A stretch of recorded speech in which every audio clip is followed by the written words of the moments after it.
रउआ सब लोगन के प्रणाम बा नैना स्टिचिंग में। देखिए जब ब्लाउज के काट ले लें, आज का साइज जो है कि 34 साइज है, तो आप लोग का जितना साइज हो एक हिसाब से ब्लाउज की लंबाई चौड़ाई में काट लेब जा। और जब ब्लाउज के काटब जा तो बोटने के हिसाब से काटब जा। ब्लाउज की लंबाई जो है कि 14, तैयार हमें 13 रखे के है। कंधा 6.5 इंच का है, मुड्ढा भी 6.5 इंच का है, सीना का चौथा भाग 8.5 इंच है, कमर का चौथा भाग 7 इंच है, 1 इंच कमर की प्लेट खातिर, 1.5 इंच मार्जिंग खातिर। मार्जिंग एवं 2 इंच ले सकीला जा। गला का जो चौड़ाई है वो 3.5 इंच का है। 0.5 इंच में देखी जा जो कि गला का शोल्डर जो कि डाउन कैले हैं। ये खाली बोट नेक में ही कल जाला, नॉर्मल गला में ना करल जाला। एक बाद ये देखी जा कमर का प्लेट का निशान लगा लेबा 4 इंच की लंबाई में। एक बाद ये देखिए जा गला का जो शेप है वो हम पेपर पेस्टिंग के ऊपर दे देले हैं। आ चौड़ाई में 3.5 इंच है और लंबाई में 10.5 इंच है। और नीचे से भी 3.5 इंच पे निशान लगौले हैं। एक बाद बीच का जो दूरी है वो 1 इंच 2 पॉइंट का है।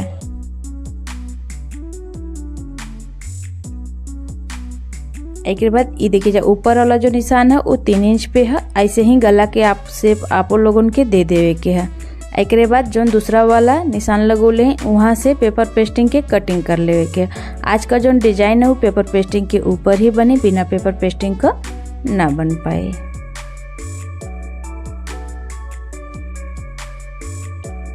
ठीक है भाई, देखिए गला का कटिंग है हम कर लेनी। अब एक मेन पीस के ऊपर प्रेस लगा करके चिपका लेब। ऐसे पहले ये देखिए अस्तर पे हम निशान लगा लेनी है।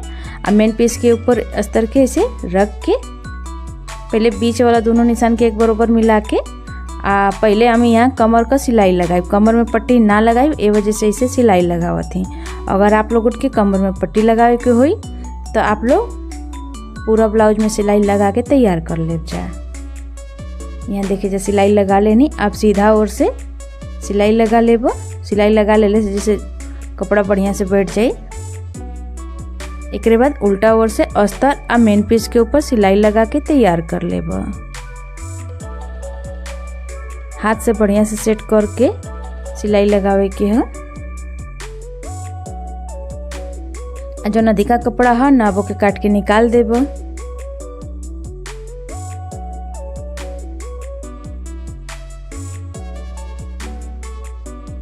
आधी का कपड़ा काट के निकाल देनी। अब बीच से देखिए जब मोड़ के ऐसे यहाँ पे छोटे सा कट लगा लेब। और उल्टे ओर से देखिए जब निशान लगा लेब। एक बाद कमर का प्लेट लगा ले। ऐसे ही दूसर को और यहाँ कमर का प्लेट लगा के तैयार कर लेब। दोनों ओर कमर का प्लेट लगा के तैयार कर लेनी। ये देखिए जब मेन पीस के ऊपर प्रेस लगा के चिपका ले रहनी है। एक बाद किनारे से आधा इंच कपड़ा के छोड़ देले ही आ यहाँ छोटी छोटी कट लगा लेब पूरा में। एक बाद ये देखिए एक ऊपर ऐसे मोड़ मोड़ के सिलाई लगा लेब। ऐसे ही पूरा गला में कपड़ा के मोड़ के सिलाई लगा के तैयार कर लेवे के। एक अस्तर वाला कपड़ा पे ना चिपकावे के है, मेन पीस के ऊपर चिपकावे के है। ये ख्याल कर रख जा। एक बाद ये देखिए उल्टा ओर से दोनों कट के एक बराबर मिला के यहाँ पिन से बढ़िया से सेट कर लेब। एक बाद नीचे तक जो निशान लगोले नहीं है ना वहाँ तक ये गला के भी बढ़िया से मिला के यहाँ भी पिन फंसा लेब। एक बाद एक पैर का मार्जिंग लेके पूरा गला में सिलाई लगा के तैयार कर लेब।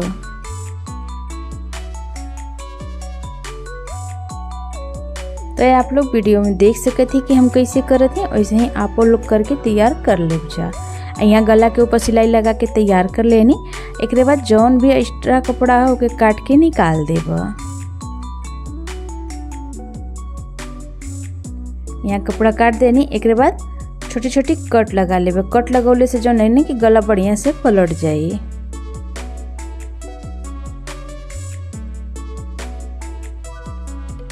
कोना के बढ़िया से कोनो भी नुकीला चीज से बाहर कर लेब।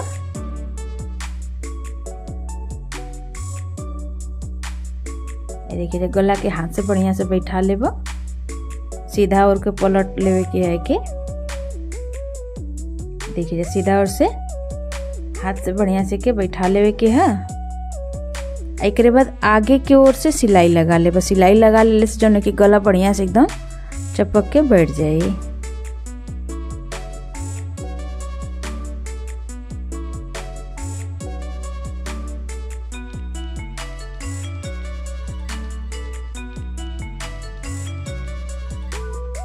यहाँ सिलाई लगा के तैयार कर लेनी। अभी जो कपड़ा है चौड़ाई में 2 इंच का है, दोनों ओर से देखे जब पट्टी नियर मोड़ के यहाँ सिलाई लगा लेवे के है, पतील पट्टी तैयार कर लेवे के है।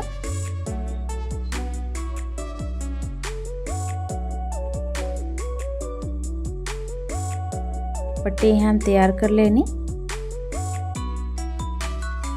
अब पट्टी के 1.5 इंच पे लंबाई में काट लेवे के है।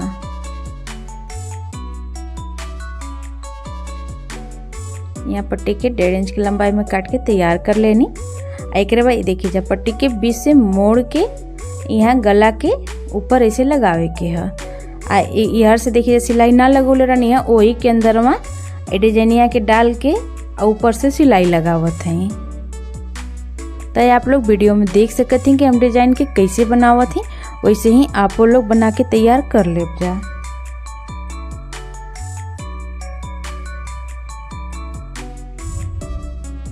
ऐसे ही पूरा गला में डिजाइन के लगा के तैयार कर लेवे के है।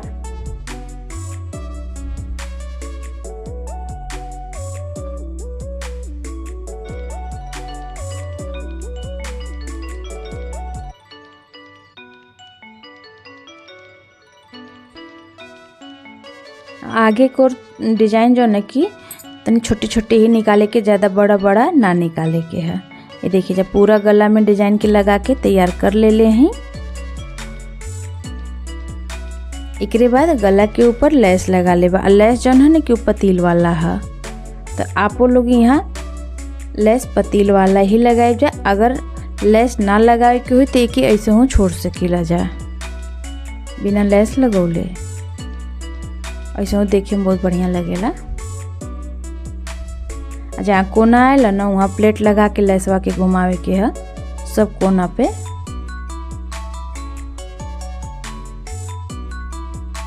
देखिए गला के ऊपर लेस लगा के अब तैयार कर लेनी। एक भाई देखिए जाए लटकन बना के हम पहले ही तैयार कर ले हैं। लटकन जो है कि कपड़ा वाला है, तो आप लोगों के अगर रेडीमेड वाला लगावे की हुई तो ओके भी लगा सकीला जा। यहाँ देखिए जा हम लटकन के सुई धागा की मदद से लगावत थी, काहे कि मशीन लगोले से यहाँ सिलाई दिखाई देवे लगी, अच्छा ना लगी, ए वजह से सुई धागा से लगौनी है। तो आप लोग भी सुई धागा से ही लटकन लगाए जा। एक बाद ये देखिए जा जहाँ पट्टी लगौले रहनी है ना ओकरे बीच में मोती लगा थी। अब मोती जो है ना कि बीच वाला साइज का है, तो आप लोगों के अगर ऐसे बड़ा वाला लगावे के हुई तो ओके लगा सकीला जा। धागा जो है सुई में 4 दोबर में डल ले हैं। ऐसे ही पूरा गला में मोती के लगा के तैयार कर लेवे के है।